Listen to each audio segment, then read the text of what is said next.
Sneezing and coughing is a real danger not only in times of corona.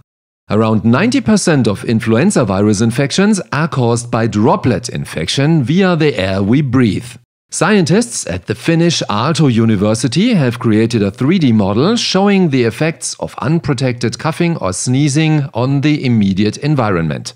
This research project was based on a classic supermarket: narrow aisles, high shelves, air conditioning.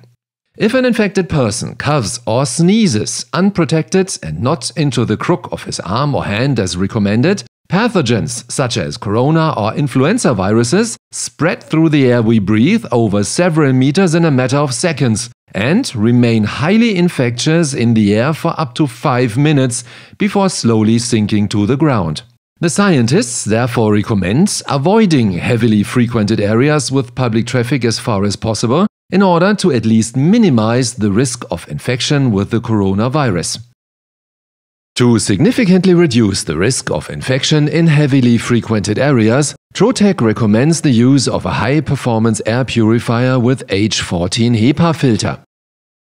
This effectively filters 99.995% of influenza and coronaviruses from the air we breathe and reduces the risk of infection in enclosed spaces to a minimum. Feel free to visit our homepage at trotec.com.